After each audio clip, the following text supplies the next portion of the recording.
I wasn't in a good place that fall, and saying it plain is still the cleanest way I know to tell this right. My name is Dustin Tucker. I was 17, deaf since birth, and old enough to do a man's work, but not old enough to understand how quiet grief could make a whole house. My mother had been gone 4 months when Dad and I drove the stock trailer and our dented green pickup up into the foothills to the homestead my grandfather left us.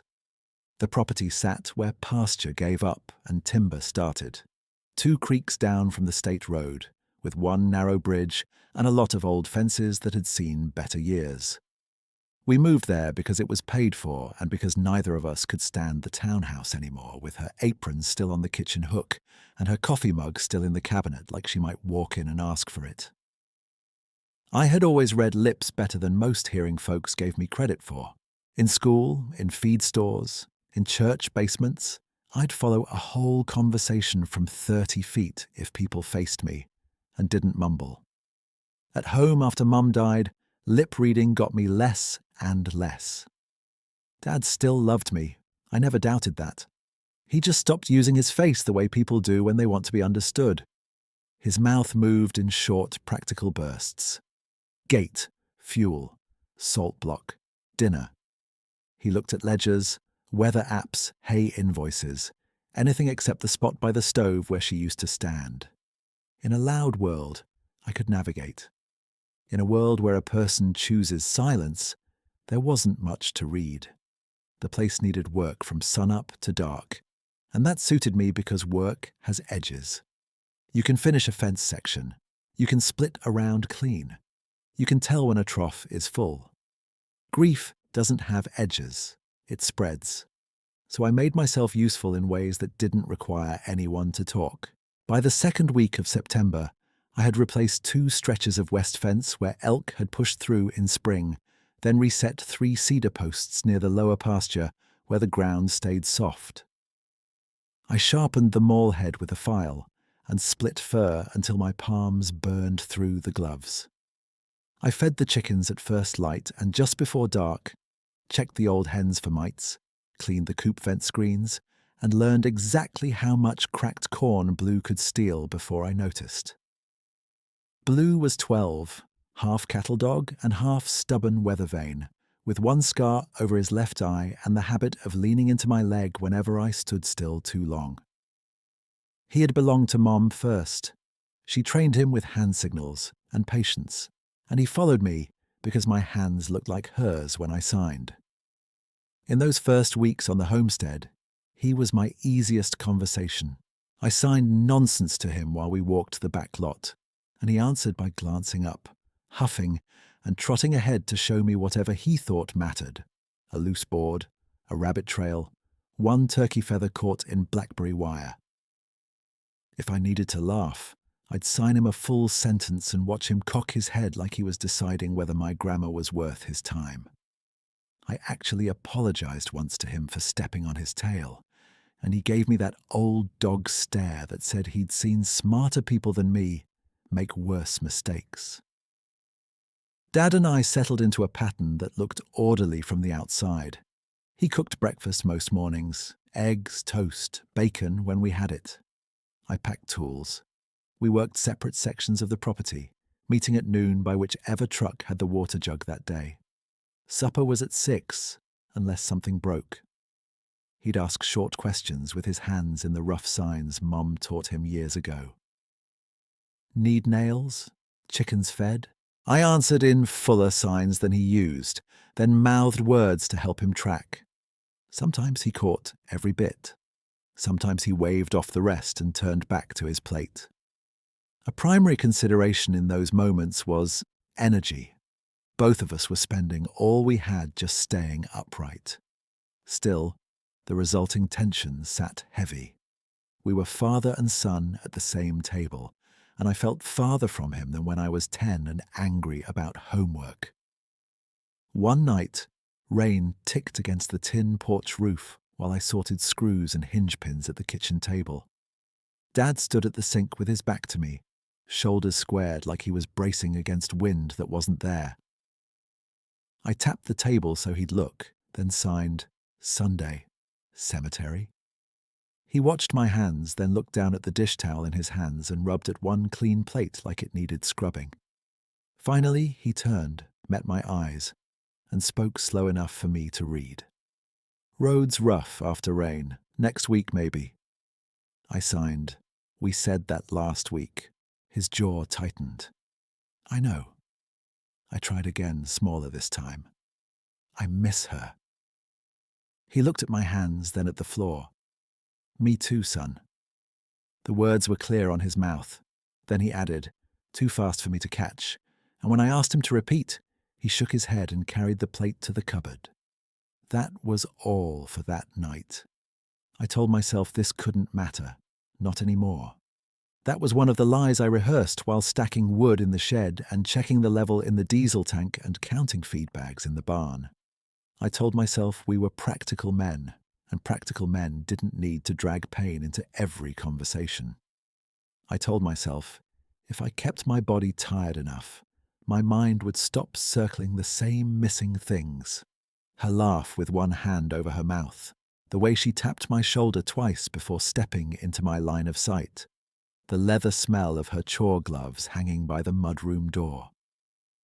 None of those ideas held for long. Grief has its own weather, and it moved in without asking. By late September, frost had started silvering the grass before dawn, so I added culvert checks to my routine. The upper ditch by the logging spur clogged with needles, and if that backed up before first snow, the lane would rut deep and hold water till spring. I walked it every other evening with a spade, Blue trotting circles around me and nosing at vole holes like a younger dog. I liked that stretch best, because it gave me a straight task.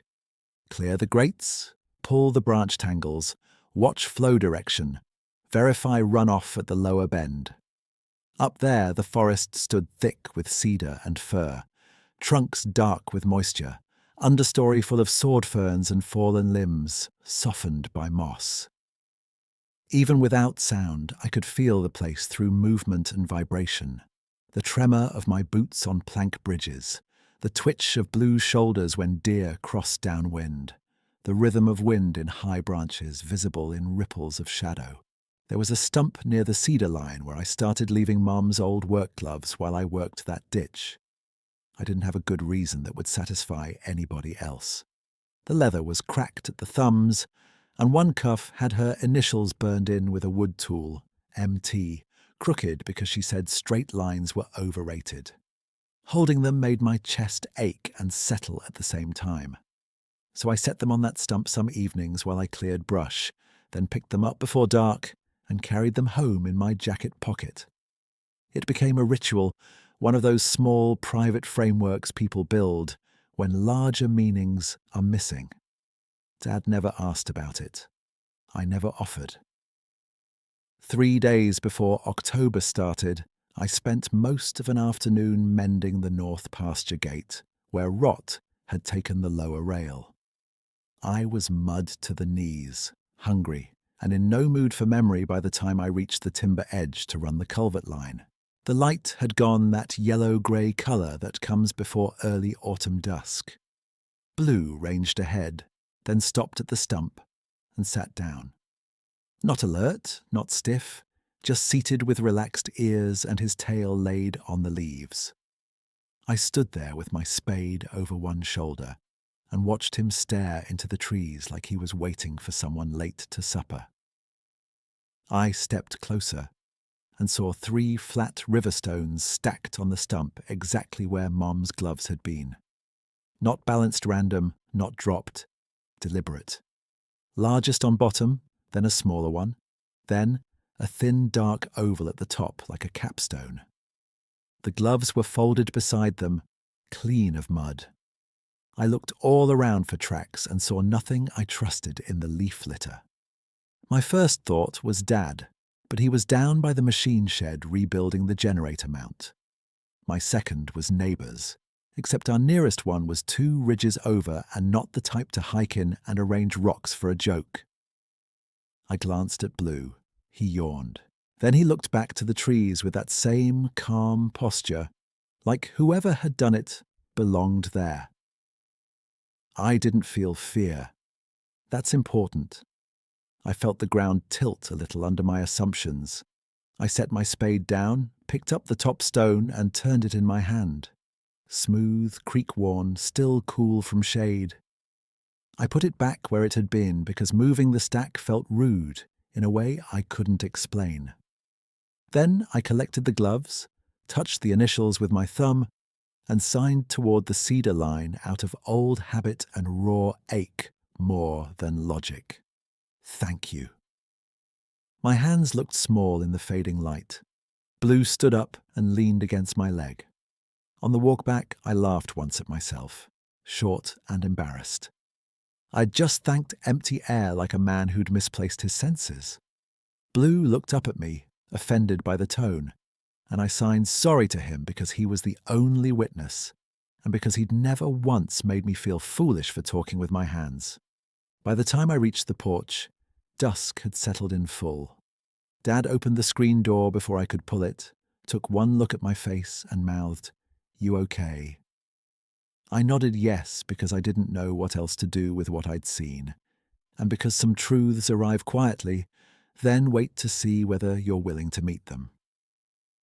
Dad held the door for me, and the kitchen warmth hit my face with that mix of bacon grease, wet wool, and wood smoke that had already become the smell of our new life. I hung my jacket, set my spade by the mudroom bench, and watched Blue shake off leaves so hard his collar thumped the wall. Dad pointed at the sink and signed "wash up" in the old clipped way, 2 motions, and done. I nodded, scrubbed my hands, and tried not to look at the place near the window where Mom used to stand and dry plates while she watched weather come in over the ridge. We ate chili from the crock-pot and cornbread from a cast-iron pan, mostly quiet except for practical things. Dad's mouth moved slow enough for me to read when he remembered to face me. "Need diesel tomorrow. Fence stretchers in the red toolbox. Don't forget lower latch on chicken run." I answered in signs and speech together, the way we always did now, halfway between his comfort and mine. After a while, he set his spoon down and looked at me with that tired focus he got when he was trying to step over something inside himself. "You looked spooked," he said. "Out by timber." I signed. Not spooked, just strange. His eyebrows tightened. Strange how? I hesitated with my hands in my lap, then gave him enough to be honest without making it larger than I understood. Stump by cedars. 3 stones stacked, gloves folded. He stared at me a second, then shook his head once. "Wasn't me," he said. I signed, "I know." He wiped his mouth with a napkin and leaned back. "Could be kids from Miller Place cutting through." I thought about that and signed. Blue would have barked. Dad glanced toward the mudroom where Blue was already asleep against the door. "Maybe," he said, and the words sat there between us, not dismissive, not accepting, just tired. Then he stood, carried bowls to the sink, and that was all either of us had for it. I should have left it there. Instead, I pulled on my boots again after supper, stepped onto the porch to bring in the empty egg basket, and froze halfway down the steps. Against the wall beside the wood box sat a neat bundle of dry kindling laid in a crisscross pattern, thin cedar, and fir lengths stacked like somebody had measured each piece against the next. Not tossed, arranged. The kindling under our awning had been damp all week from sideways rain, and this stuff was clean enough to catch on one match. I crouched and touched the top stick. Dry clear through. No mud on it, no fresh saw marks. Blue came out behind me, nose low, and sniffed the bundle once. His tail gave 2 steady wags. Then he sat down and leaned his shoulder into my knee, like we were inspecting fence wire. Not a mystery. I carried 3 pieces inside and held them up to Dad. He looked from the kindling to me, then stepped out onto the porch and stared at the stack with his jaw set. "You do this?" I shook my head. He pointed to himself. "Not me neither." We stood there in porch light and cold dark while rain tapped from the gutter. Dad finally said, "Well, wood's wood." He took a breath and added softer, "If this is a joke, it's a useful one." I almost smiled at that. It was the first thing he'd said in weeks that sounded like the man who used to tease Mom for alphabetizing seed packets. That night, I lay awake in the room that still smelled like mouse nests and old pine boards, watching branch shadows drag across the ceiling whenever wind pushed through the yard cottonwoods. I kept seeing those 3 stones on the stump and that kindling by the porch, not as one event, but as 2 deliberate gestures in the same day. I told myself this couldn't matter, that I was tired and raw and ready to assign meaning to anything that looked like care. I told myself people did odd things in the country. Hunters cut through private land. Neighbors helped without knocking. Boys played tricks. Every explanation fit for 10 seconds and then fell apart on details. Around midnight, I gave up, pretending to sleep, put on my coat, and stepped outside with Mom's gloves in my pocket. The night was clear, moon low over the east ridge, frost starting to gather on the truck hood. Blue followed me to the fence line and stopped where the pasture opened toward the timber, his ears loose and his weight easy. I stood there with my hands deep in my coat and let the cold burn my lungs clean. Grief sat in me like wet sand, heavy and shifting. The house behind me held Dad, ledger books, unpaid bills, and 2 people trying not to drown in the same sorrow by facing opposite directions. In my head, words ran the way they always did when I was alone. I am here. I am trying. I am angry she left, and ashamed to be angry because she did not choose it. I am 17 and feel 80 when the sun goes down. I wanted to sign all of it into the dark and be done. Instead, I took out the gloves, held them a moment, and signed one simple thing toward the cedar line where the stump sat beyond sight. Miss you. My hands trembled by the end of the motion, from cold or from everything else. Blue pressed his side against my leg until I steadied. By the first week of October, routine had become both anchor and armor. I was up before daylight to break ice skin on troughs, scatter feed, check the calf pen, and split enough wood to stay ahead of weather. Dad and I worked close but mostly separate, crossing paths at meals, in the barn aisle, at the tool bench. Some days he tried harder with signs. Some days he retreated into mouth-tight silence and numbers. I stopped expecting consistency and started measuring progress in smaller units. 1 full look held for 3 seconds, 1 sentence not cut short, 1 question that wasn't about chores. Late that Thursday, cloud cover dropped low and the light went flat and silver. I took the chainsaw and peavey to the creek path to clear Stormfall, where 2 alders had come down across the foot trail that led to Winter Wood. Blue ranged ahead, checking brush piles, then circled back when he heard the saw cut out. The work was ordinary and hard in a way I trusted. Buck the trunk, roll rounds off trail, limb branches clean and stack what could dry. Keep the drainage channel open so first hard rain didn't turn the path to soup. I sweated through my flannel despite the chill, then cooled fast whenever I stopped moving. Halfway through the second alder, I noticed the birds were gone quiet. Not gone, just absent in that immediate ring around me where there should have been nuthatches hopping trunks and jays arguing over nothing. Even without hearing, I'd spent enough years in timber to read the shape of sound in movement, and the shape had changed. Fern fronds stood still. Squirrels stayed hidden. Blue came back from the bank and sat on the uphill side of the trail, facing the cedars with his ears relaxed and mouth slightly open like he was watching cattle graze. I signed to him. Well, that's comforting, and he gave me a look that said my sarcasm ranked low on his list of concerns. It was a ridiculous moment, me talking dry humor to an old dog while holding a saw I forgot to restart, but it broke the tension in my chest long enough for me to breathe. When the last branch was off the trail, I shut down the saw, dragged brush clear of runoff, and stood with my hands on my hips, looking at the cleaned path. Dusk was starting. My shoulders ached all the way into my neck. I thought about Mom's gloves on the stump and those stones and that stacked kindling, and something in me tipped from stubbornness into gratitude with nowhere practical to put it. So I faced the timber and signed, "Thank you" again. Slower this time, feeling faintly foolish and strangely relieved at once. Then I slung the saw, whistled for Blue out of habit I couldn't hear, and headed home. The yard was nearly dark when I came up from the lower lane. Porch light glowed amber over wet boards. Dad was inside at the table with his reading glasses low on his nose, working through receipts.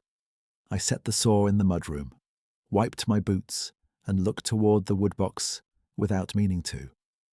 There was another kindling bundle. Same crosshatch pattern, same dry cedar smell. I carried it in and set it on the table. Dad looked up at once. "You cut that?" I signed no. "You?" He shook his head hard. "Been in this chair 40 minutes. Blue too." He rubbed the bridge of his nose, then stood and walked with me back to the porch. The bundle sat where I'd found it, square to the wall like someone had used the siding line as a guide. Dad crouched, touched the sticks, and frowned.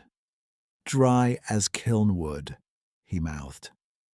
I signed, "From where?" He straightened and looked out into the yard past the chicken run, toward the dark line of trees. "I don't know, son." We stayed there long enough for cold to creep through my sleeves. Blue stood between us, tail low and easy, gaze fixed on the timber. Not tense, not guarding, waiting. Dad looked down at him, then back at me. "Tomorrow," he said, making sure I could read him. "We check around. Tracks, maybe." I nodded. After he went back inside, I lingered on the porch with one hand on the post. The night carried that damp earth smell you only get before real autumn rain, and the whole property felt held in a pause, as if it was listening for an answer I hadn't learned yet. I took my pocket knife from my jeans, found a scrap of pine from the kindling pile, and sat on the step carving by porch light. Just a small thing to keep my hands busy, a rough handshape like the sign for thank you, thumb and fingers notched simple. My cuts were uneven, and the result looked more like a lopsided mitten than a human hand, but I kept shaving and smoothing until it fit in my palm. Blue rested his chin on my knee while I worked. "Don't judge it," Dad called from inside when he saw me through the screen. Art wasn't our family gift. I laughed at that, quiet and real, and held up the carving like a prize anyway. He gave me a brief grin before returning to his papers. When I finally stood to go in, I looked once more toward the cedar line and lifted the little carved hand in the dark. Not high, just enough to mark the gesture. Then I set it on the porch rail beside the door where morning would find it, turned off the light, and went inside with the strange, steady feeling that I wasn't talking to emptiness anymore. Inside, I set my boots by the stove, hung my coat, and stood for a moment with my hand on the mudroom doorframe, looking through the dark glass toward the porch rail where that little carved hand waited. Dad had gone back to receipts. Blue circled twice on his blanket and dropped down with a long sigh. I wanted sleep, but my chest felt alert in a way it hadn't in months. Not happy exactly, just awake. I checked the porch one more time before bed. The carving was still there, pale pine in the moonlight, right where I'd left it. At first light, I pulled on jeans, stepped into the kitchen, and found Dad at the stove, turning eggs with his reading glasses still on like he'd slept in them. He looked up and mouthed, "Sleep?" I gave him a flat hand, maybe. He snorted once through his nose, then pointed his spatula towards the window. "Frost heavy. Watch the lower gate hinge." I nodded. grabbed my jacket, and opened the mudroom door to feed chickens before breakfast. The porch rail was empty. I checked the floorboards, the step, the flower box Mom had insisted on keeping even when nothing bloomed. Nothing. I crouched and looked under the bench, as if that little scrap of pine might have grown legs in the night. Blue came out behind me, bumped my shoulder, and trotted down to his dish. He stopped there, looked back at me, then drank. His water bowl was full to the brim, clear and fresh, with a skim of ice only around the edge where dawn had touched it. I'd forgotten to fill it. I stood up slow, looked at the pump handle by the side yard, then at the kitchen window where Dad was plating eggs. He met my eyes through the glass. I signed through the pane. "You fill Blue water." He shook his head immediately and came outside, dish towel still in his hand. "What?" he asked. I pointed to the full bowl, then to the rail. Sign carving gone. Dad set the towel on the post and scanned the porch like he could will an answer out of the boards. Then he followed me in a loop around the house, checking corners, checking the path to the woodshed, checking even the old wheelbarrow half full of rusted staples and chain links. No carving. He crouched by Blue's dish and touched the water with 2 fingers. Cold. Fresh. I signed, "You sure not you?" He looked up with a tired half smile. "Son, if I start sneaking out at midnight to hydrate your dog and steal porch art, you have my permission to get me checked." That got a real laugh out of me.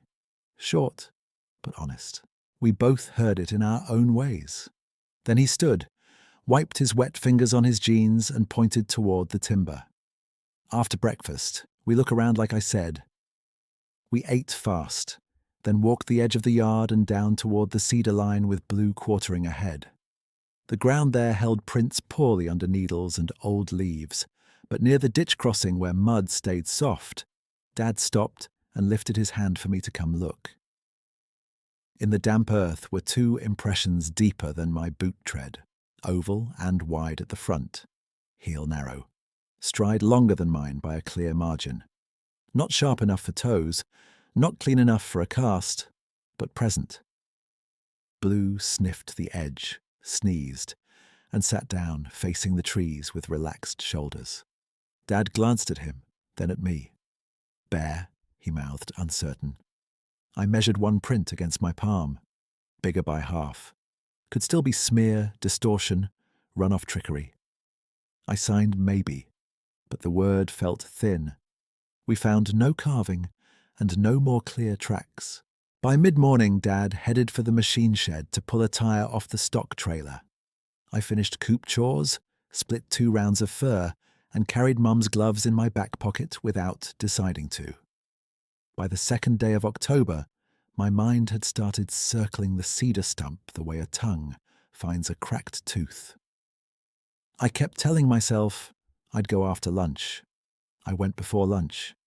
Blue followed as soon as he saw the gloves in my hand. The timber lot held that damp green smell of cedar bark and wet fern, and filtered sunlight came through in pale columns where mist still hung low from the creek. When I reached the stump, I stopped hard enough that Blue bumped my leg. My little carved hand stood upright against the stone stack, propped with a twig so it faced the trail. The 3 flat river stones were there again, restacked more carefully than before, and Mum's gloves were folded beside them with the cuffs lined even. On top of the gloves lay a single feather, barred grey and brown, maybe from a hawk. No note, no prank signature, no boot tracks cut obvious through the leaf litter. Just arrangement. Intention. I took a long breath and sat on a downed log across from the stump, elbows on my knees, Blue settling at my boots like we were in church and late for nothing. My thoughts ran through the same practical channels and dead-ended one by one. A neighbour helping in secret made some sense until I pictured Mr. Miller hiking 2 ridges over to leave curated still life displays in our timber. Kids from town made less sense because kids left noise behind. A bear could move things by accident, but not like this. Not clean, not centered, not with my rough carving braced upright like it had meaning. I stayed there long enough for my breathing to slow and my shoulders to drop. Grief did not leave. It just loosened its grip for a little while and made room for curiosity, which felt almost like relief. I took an apple from my jacket pocket, polished it on my sleeve out of habit, and set it on the stump beside the gloves. Then I dug into my jeans coin pocket for the smooth green agate I'd carried since I was 10 and placed that too, careful not to knock the stones.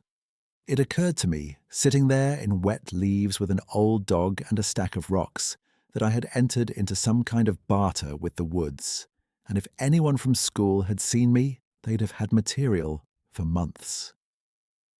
I signed one word toward the trees. Thank you. Blue didn't bark. A squirrel crossed a branch above us, paused, and kept moving like all of this was ordinary business. I left the stump as I'd arranged it, and walked back to work, because chores did not pause for wonder. That afternoon I repaired a loose hinge on the feed room, ran a file down a dull chain, and helped Dad wrestle the trailer wheel back on. He watched my face a few times like he could tell my mind was elsewhere. At supper he set down his fork and said, "You go to that stump?" I nodded. "Anything?" I considered how to phrase it so he could read me and not shut down. Yes. Carving there. Stones again. Apple left. Dad rubbed his thumb against the table edge. "You think somebody's messing with us?" I signed, "I don't know," then added, "Blue calm every time." He looked toward the mudroom where Blue was sprawled on cool linoleum, feet twitching in sleep. "That dog used to bark at grocery bags," he said. "Now he's calm, I noticed." We sat with that for a minute. Then Dad pushed back his chair, carried his plate to the sink, and signed awkward but clear, "Tomorrow. We check Creek Path together." It wasn't about rocks. It was about not leaving me alone with whatever this was. I nodded yes. Rain came overnight, steady and cold, and by dawn the creek ran fast enough that its movement showed in the trembling of bridge planks under my boots. Dad and I spent the morning clearing debris from the footbridge uprights, cutting loose branches before they wedged. By early afternoon, he peeled off toward the barn to check a calf with a cough, and I took a shovel and headed up the logging road. Pull out above the upper culvert where runoff always collected after storms. Blue went with me, tail level, trotting that purposeful old dog gait that wasted no motion. The road there bent around a stand of young cottonwood and opened onto a shallow draw thick with alder blowdown from spring wind. I worked 20 minutes, maybe 30, cutting a small channel so water quit pooling against the track. Then Blue stopped moving. Not frozen, not stiff. He simply stood with one front paw lifted, looking downslope into the draw. I followed his line of sight and saw the bent sapling first. A young maple bowed nearly to the ground under a snagged branch. Someone, or something, had set two forked sticks on either side and woven strips of bark between them to brace the sapling upright. The weave was clumsy in places, over-under then, over-over, but it held. It was the kind of fix a person made when they cared more about saving the tree than looking neat. I walked down a few steps to inspect it, crouched, touched the bark strips and felt fresh moisture still in them. Recently done. Blue came beside me, sniffed once, and gave a soft huff through his nose. His ears stayed loose. That was when movement caught my eye beyond the alder tangle, maybe 50 yards out where the draw widened toward the creek. A dark shape, tall enough that my mind first filed it as two trunks crossing in wind. Then it shifted sideways into a strip of light and became one body. He was enormous. 8 feet, maybe more, with shoulders broader than our barn door and dark fur that took the rain in flat streaks. He moved with a deliberateness that didn't match his size. placing each step like he was mindful of where his weight landed. In front of him, half hidden by storm-thrown limbs, a doe struggled to pull free, where one hind leg had tangled in a forked branch. She wasn't thrashing anymore, just straining and trembling. I should tell you I felt terror. I didn't. I felt every thought in my head go still at once. He crouched, not quick, not looming, and set one massive hand on the branch pinning the doe's leg. With the other, he lifted the snag clear, slow enough that the animal didn't bolt blind. The doe jerked once, found footing, and staggered 2 steps back. He did not reach for her. He lowered the branch aside, palms open and low, then shifted backward to give her room. The doe stood there breathing hard, ears high, watching him. Blue sat down next to me. After a few seconds, the doe turned and limped uphill through brush, then gathered herself and moved steadier, disappearing into cedar shadow. The big figure remained crouched until she was gone. Then he rose in one smooth motion that made the alder tops seem small, turned slightly, and I saw his profile clear through drifting rain. Broad brow, deep-set, amber-brown eyes, jaw heavy with wet fur, not a trace of aggression in him. Watchful, gentle, tired maybe in an old way.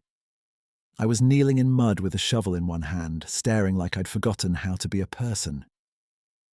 In my head, I was speaking in present tense the way I did when I needed to stay anchored. This is real. Stay still. Do not run. You are not in danger. Blue is calm. Breathe now. Breathe again. I wanted to flee and stay in the same second, and staying won by a narrow margin, because nothing in that clearing felt like threat. He looked in our direction then, not directly at me at first, more like confirming where we were. His gaze settled, and we held each other's attention across wet brush and grey light.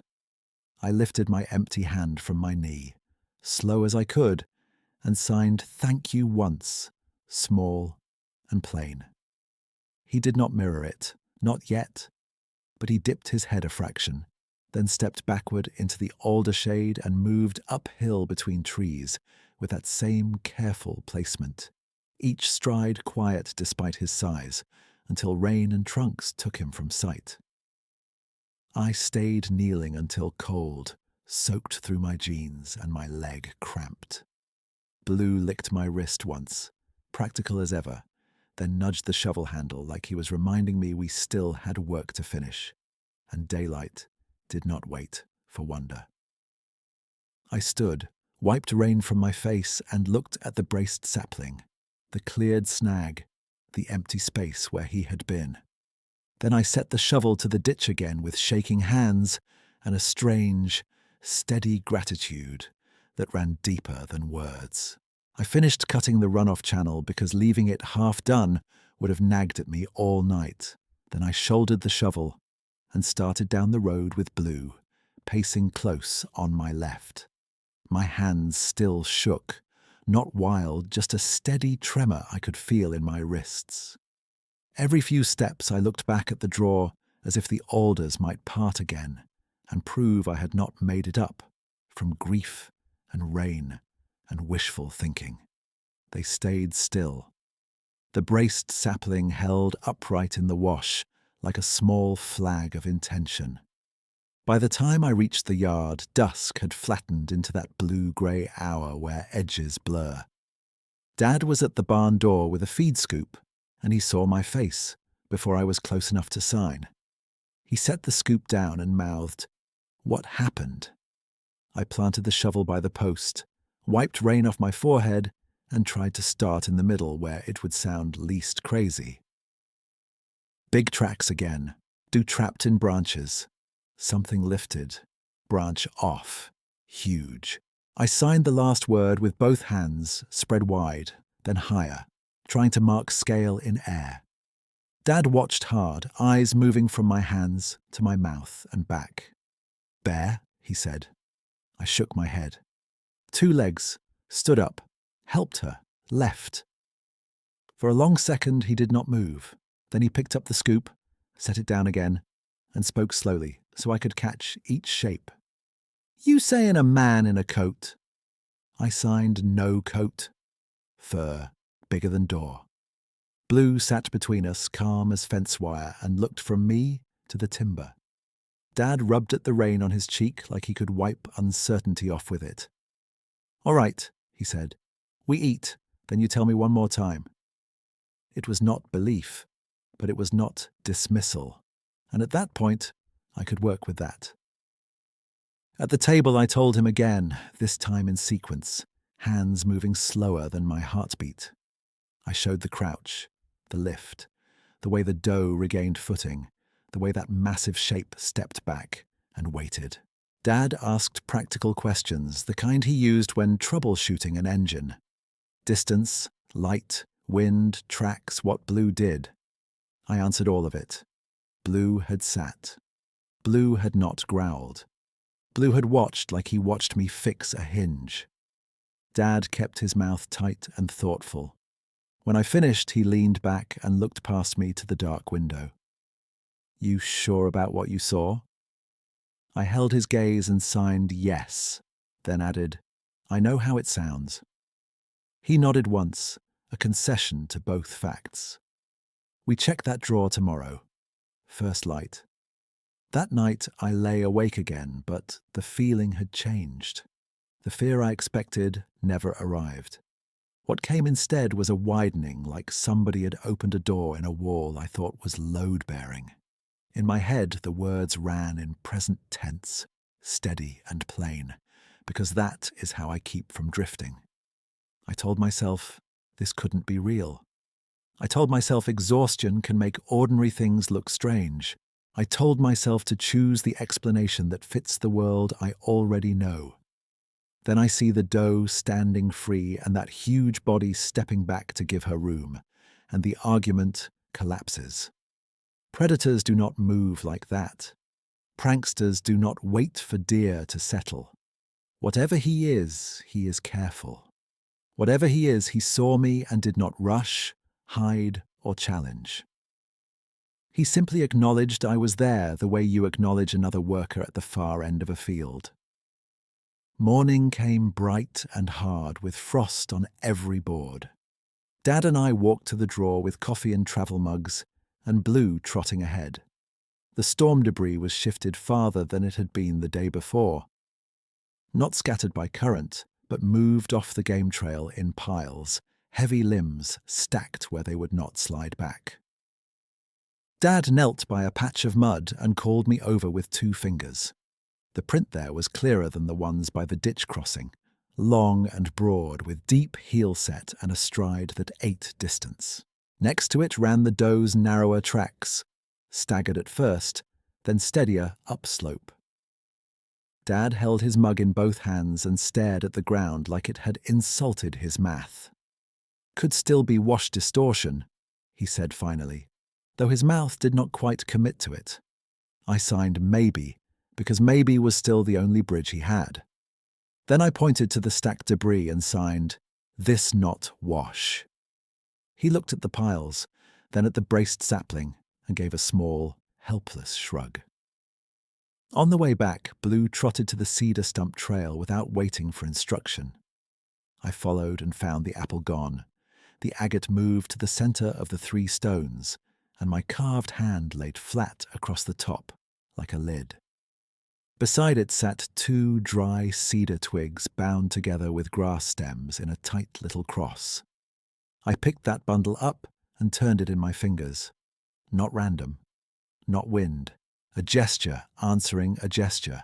That evening, after chores and supper, I went to the logging road pull-out above the upper culvert, because it gave me a clear view into the timber, without stepping over whatever boundary we had set.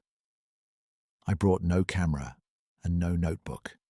I did not want proof as much as I wanted honesty, and honesty sometimes requires empty hands.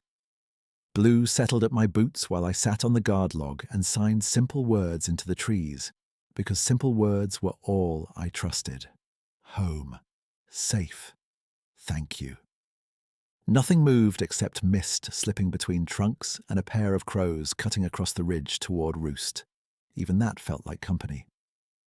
The next evening I went back in the same fading light. The air smelled like wet bark and iron. I signed "Thank you" and held the final position a second longer than usual.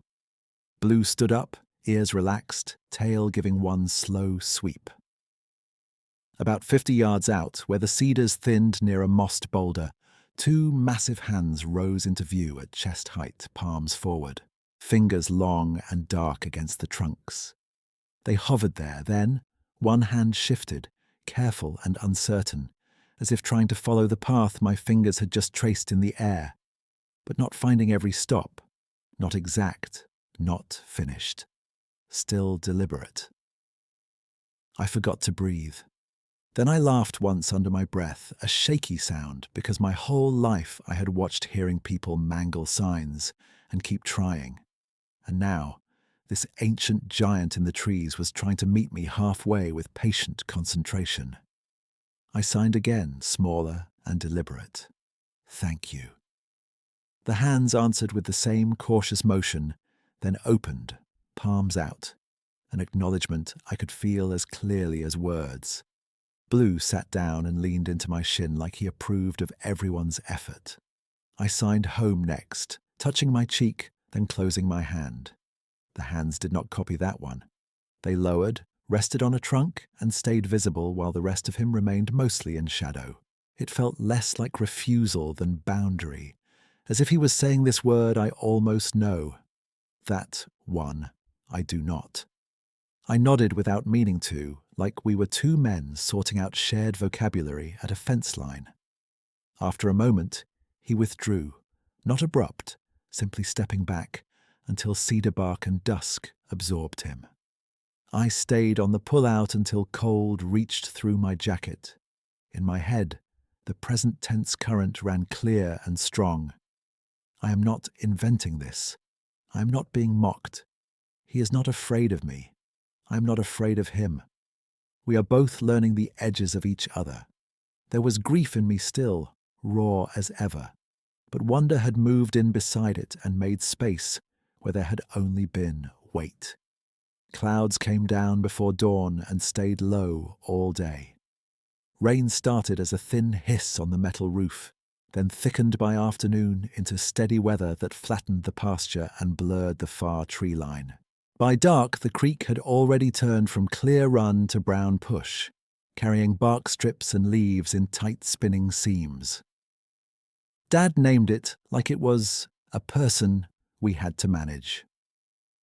The November flood, he signed, even though October still had a few days left, because around here storms arrived on their own calendars.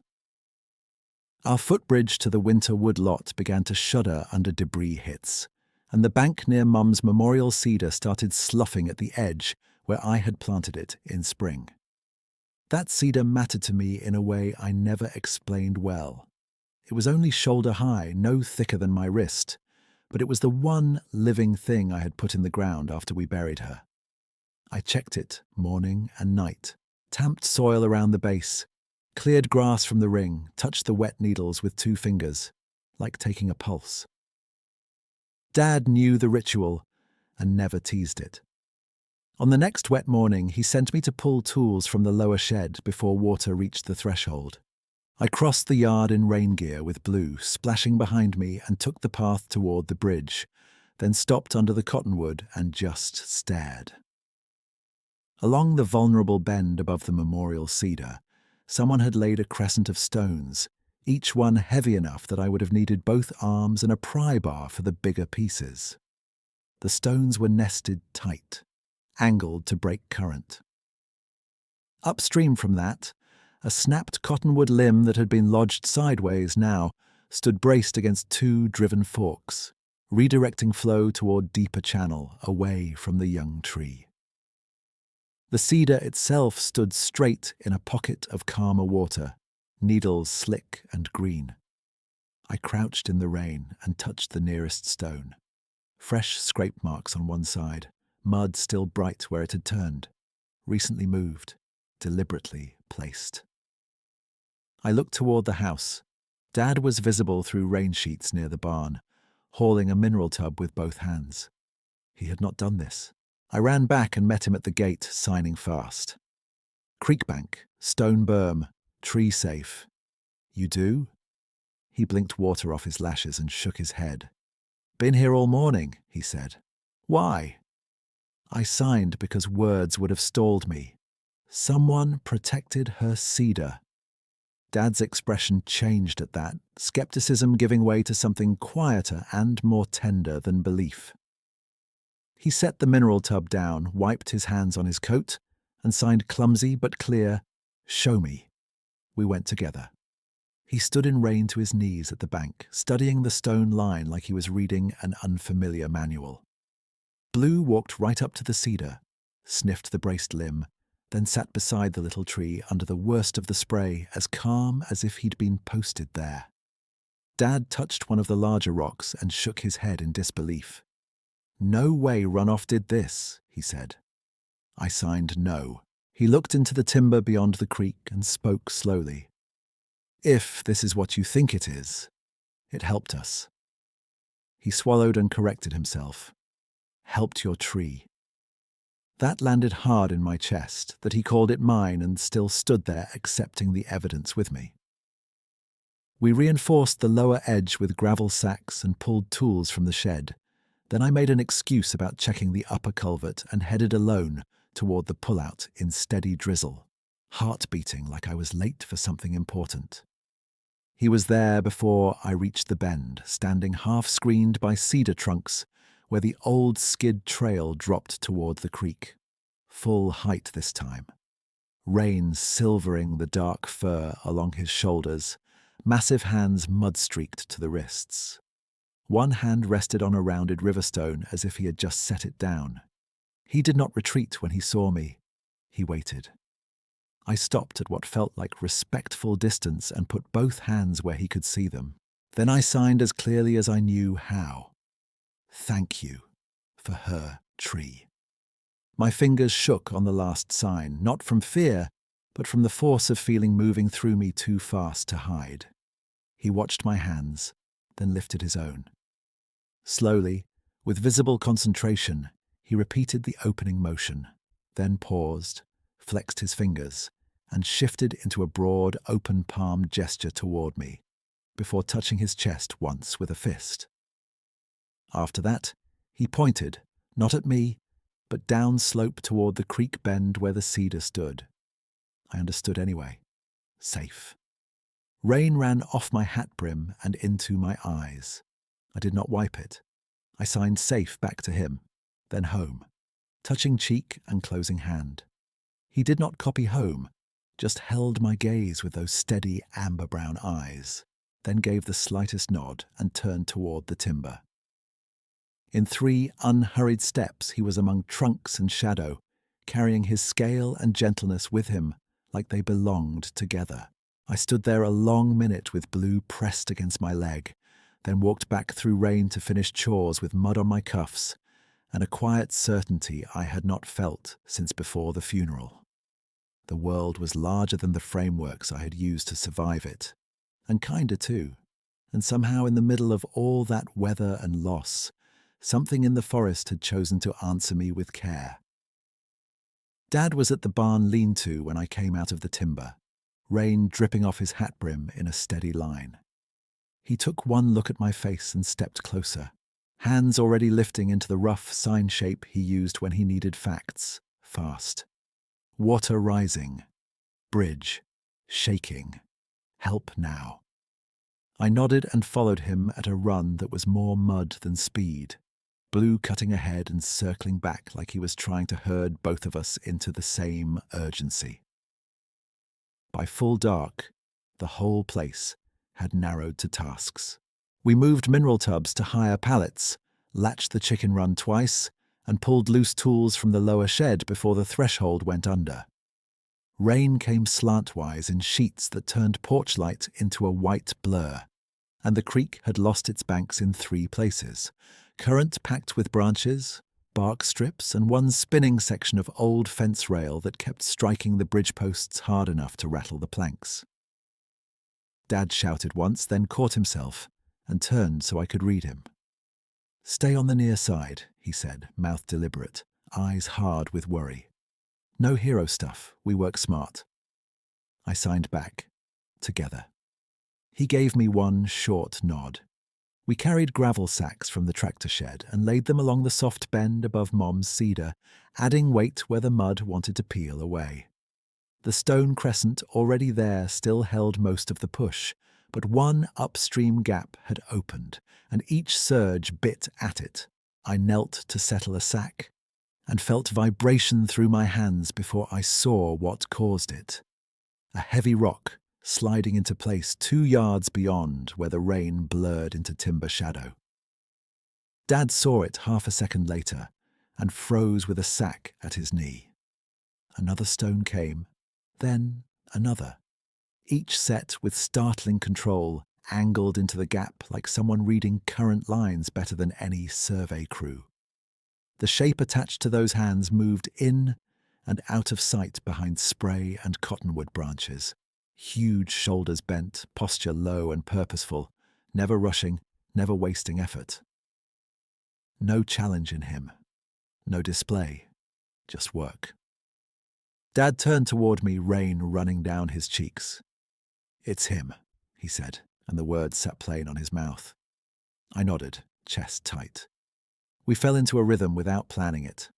Dad and I placed sacks on the near edge while he built from the deeper side with river stones too heavy for either of us to lift alone.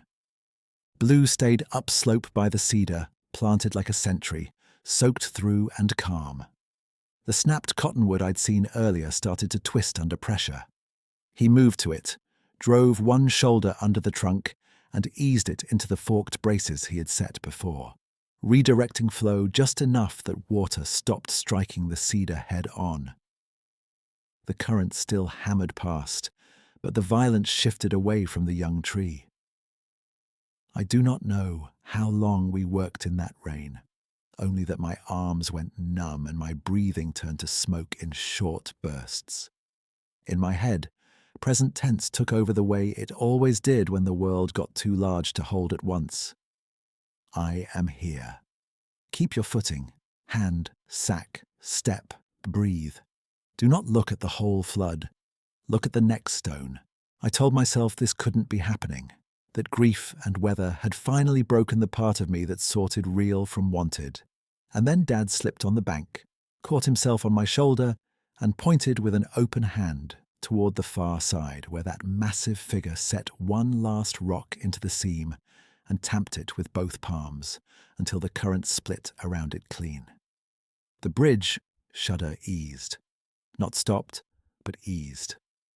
Dad stared at the berm, then at me. He spoke with the careful slowness of a man setting down his pride, piece by piece. "Your mother used to say, help can come from places we don't deserve." His mouth trembled once before he steadied it. I didn't listen enough. Rain hit us so hard it felt like handfuls of gravel. I signed she'd say thank you first. Dad read it, swallowed, and answered in his rough sign, "Yes, thank you." That broke something open in me right there on the muddy bank. Not dramatic at first, just a crack running through months of held breath. I turned toward the far side where he stood in moon-grey rainlight, full height now, water streaming from dark fur, hands mud-streaked and open at his sides. He looked at me, then raised both enormous hands chest high, slow, clear. He formed the sign as best he could, awkward and unmistakable. Thank you. My knees gave out before I could hide it. I dropped into wet gravel and mud, palms down, shoulders shaking so hard I could barely see. I had carried words inside me since the funeral like stones in my mouth, too heavy to spit out and too sharp to swallow. They came anyway. I lifted my hands through rain and signed to him, to the creek, to Mom, to the whole hurting world at once. I miss her. The signs blurred when tears mixed with rain, but I made them again, slower. I miss her. I miss her. He did not step closer. He did not retreat. He held still and watched with those steady amber-brown eyes that never looked away from pain and never tried to fix it with noise. Dad knelt beside me, one hand on my back, and for the first time since spring he cried too, face turned down, shoulders bowed, not hiding from me, not hiding from himself. We stayed like that in the storm. 2 men and an old dog and a silent giant across a hard creek, and I felt understood without translation for the first time in my life. When I could breathe without choking on it, I wiped my face with my sleeve and pushed back to my feet. The berm held. Water still rushed high and mean, but it no longer chewed the cedar ring. Blue came down, pressed against my leg, then sat again with his gaze fixed on the far bank as if acknowledging a co-worker finishing shift. Dad stood slowly beside me and looked across the current. He lifted one hand, uncertain, then signed a plain, "Thank you," in the small, stiff way he used when his fingers were cold. The huge figure inclined his head once in return. Nothing about that moment felt like performance. It felt like completion. The rain slackened near midnight to a hard drizzle, and mist started lifting off the creek in low ribbons that caught what little moonlight got through the clouds. We made one more pass on livestock and shut the lower shed doors against wind. When we came back to the bank, he was still there, not looming over us, just standing a respectful distance from the cedar and the bridge approach, as if making sure the new line held under reduced flow. I stepped forward to the edge of our side and signed safe, then pointed to the cedar, then to the house lights behind us. Home. He watched my hands with focused patience, repeating safe with broad, careful movement that was closer than before. Home. He answered differently. He placed one hand flat to his chest, then turned and touched the cedar trunk lightly with 2 fingers, delicate as a person touching a sleeping child's hair. After that, he opened his palm toward me and Dad, then toward the house, a gesture that read like blessing and boundary both. Dad whispered, forgetting I could not hear tone, but I saw it in his mouth. He knows. I signed, yes. Even standing there in the drizzle, part of me kept trying to pin the moment down in words and failing. Wet bark smell, cold mud through denim, the scale of him against cottonwoods, and those hands moving with patient concentration to meet a language he was never taught. In that hour, I did not need to document anything. I only needed to witness. He looked past us once toward the ridge, as if checking whether we could not yet read. Then he began to withdraw. No dramatic last look, no sudden vanish. He stepped back from the bank one measured pace at a time, keeping his body turned slightly so we could track him if we wanted. He paused beside the stacked stones, pressed one with his palm to test its seat, then moved uphill through cedar trunks where mist thickened between branches. Each stride was silent to me and still visibly careful, heel to edge, weight placed like he respected every route he crossed. At the tree line he stopped and looked back. Moonlight touched one side of his face, catching rain in the fur along his jaw. He lifted both hands once more, chest high, and gave that same imperfect, earnest thank you. I answered immediately, my fingers steadier now. Thank you. Dad copied me, slower, and Blue stood with his tail giving one low sweep. Then he turned and continued into the timber until dark bark and fog took him. Not swallowed, not erased, simply received. The clearing he left behind felt fuller, not empty. We waited another 10 minutes, watching the berm and bridge. Water kept dropping by degrees we could finally trust.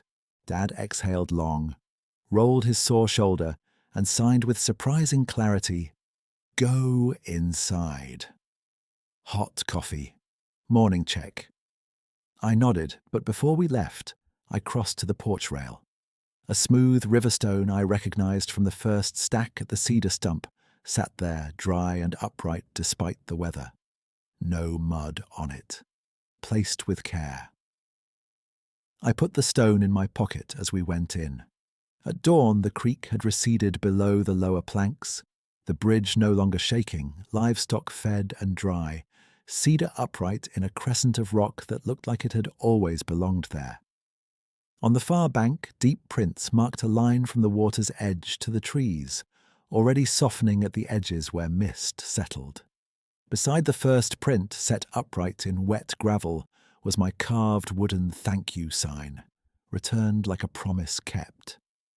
Dad stood next to me with 2 mugs steaming in our hands, and did not try to explain any of it away. He only looked from the print to the cedar to my face, and signed slowly and sure, "We rebuild today, together." I signed back, yes, and this time the word felt like the start of a life instead of the end of one. Dad set his mug on the bridge post and went straight to work, like his hands trusted labour before his mind could catch up. I followed him onto the planks with a pry bar and a bucket of spikes, and Blue paced the near bank, checking on us and the cedar in alternating loops. Morning light came in pale through lifting fog, and every board smelled of wet wood, creek silt, and fresh split cottonwood from the braces we had thrown together in the night. "We start with this joist," Dad said, making sure his mouth faced me. He tapped the cracked timber near midspan. "Then decking." I signed back. "Good. Brace first." He nodded and did not look away when I used full signs. He watched, tracked, answered. It was clumsy and slow, but it was conversation. We worked 2 hours in a rhythm I hadn't felt since before Mom got sick. He held, I set, I lifted, he drove. When the bent section came free, we both stepped back at once and looked down river where the stone berm curved around the bank like a giant hand, still cupping the land. The memorial cedar stood straight and green in calmer water. Dad wiped his brow with his sleeve and stared at that little tree for a long beat. Then he turned to me, jaw tight, and signed in rough, careful motions. "I owe you words." I set my hammer down. He took a breath, started, stopped, then began again with speech and hands together so I could catch all of it. "That night at the sink, when you asked me to repeat, I said," he swallowed, "I said I don't know how to be your dad without her in the room." He looked down at his hands, then back at me. I was ashamed of that, so I hid in work and numbers. That wasn't fair to you. For a second, I could only stare. Months of anger and guessing had built a whole scaffolding in my head, and that one sentence knocked half of it down. I signed slowly so he'd see every word. "I thought you didn't want to talk to me." His face pinched like I'd handed him something sharp. "I wanted to. He made a helpless motion. "Every time I looked at you signing, you looked like her. Same hands, same speed when you were mad. It hurt so much I kept backing away." My eyes stung, and I laughed once because it came out backwards and wet. "Well," I said aloud, then signed, "that is a terrible plan." He gave a startled breath that turned into a real laugh, the first full one I'd seen in a year. "Yeah," he said, "it was." By that evening, the bridge held steady under our weight. Not pretty, but winter safe. We carried tools back to the porch in 2 trips, and I emptied my pockets on the table. 1 bent nail, a short length of baling wire, and the smooth river stone from the rail.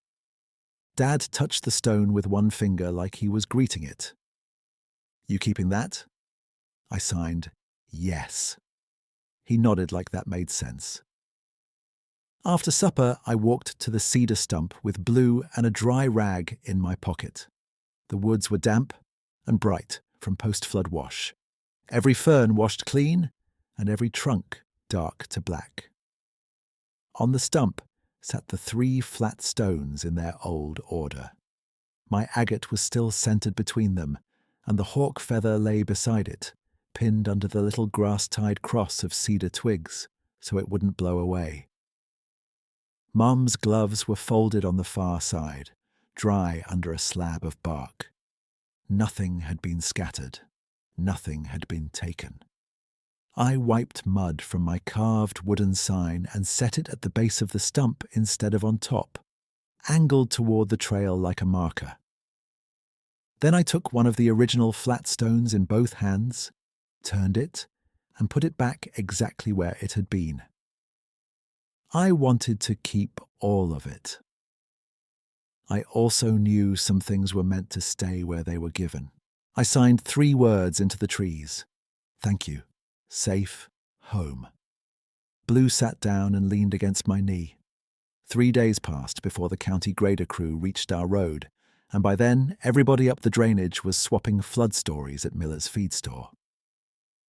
Dad asked if I wanted to ride in for fencing staples and chicken mash.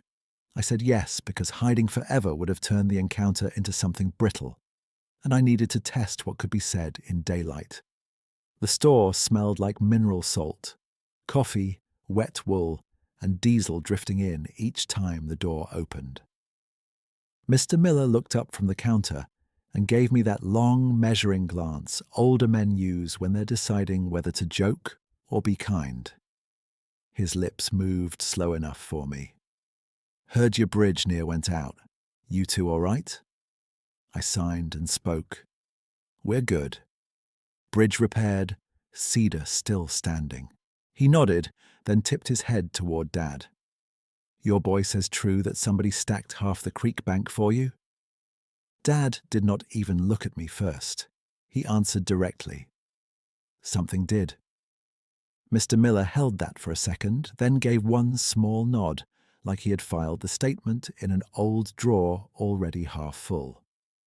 My granddad used to leave apples on a stump above our lower spring, he said. Said courtesy costs less than fear. He slid our receipt across the counter. Road washout report got logged. Crew says your crossing is passable now. That settled the only outside report we had made, and it settled clean.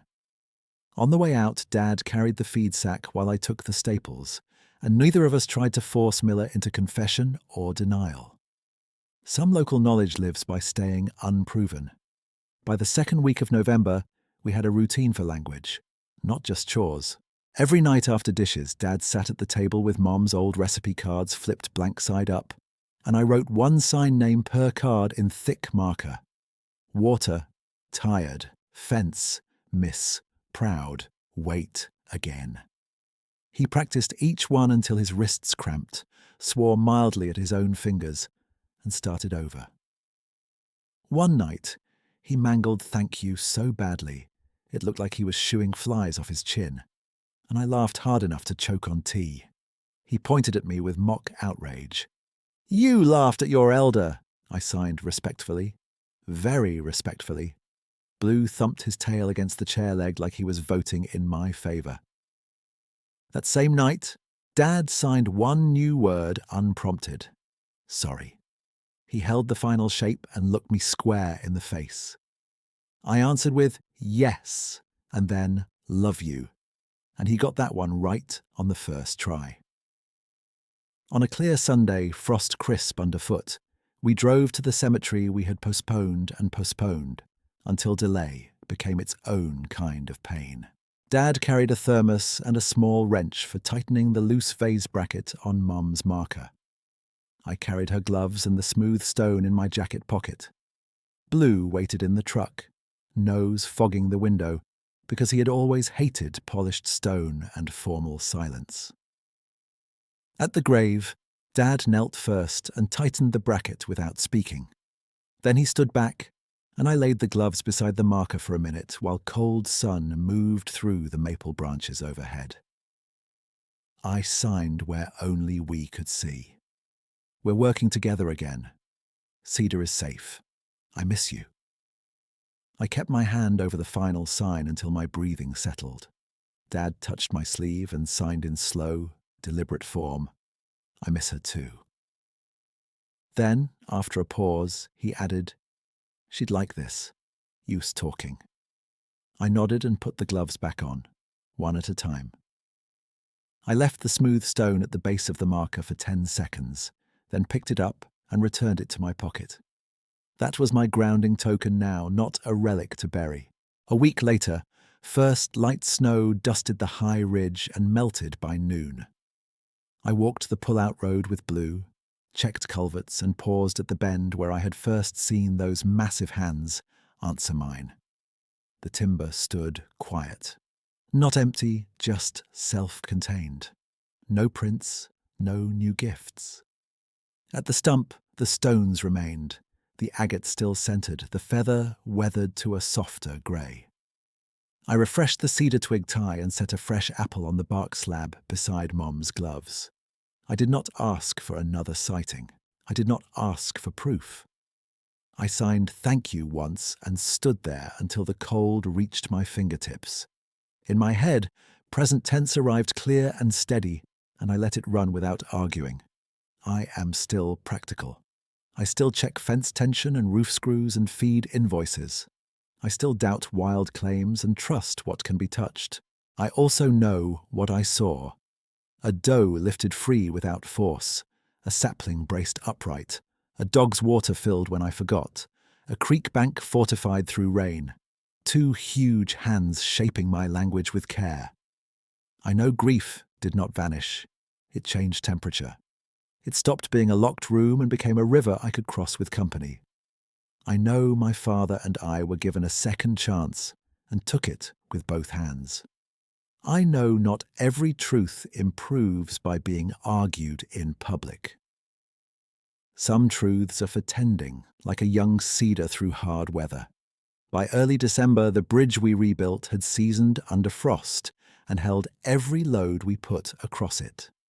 Dad signed full sentences now if I gave him time, and sometimes he caught me from across the yard with a clean, easy thank you that would have been unthinkable a month earlier. Blue got old in the good way, sleeping deeper and smiling in his dreams. On the last mild evening before real winter set in, I stood at the porch rail with that smooth stone in my palm and watched dusk settle over the cedar line.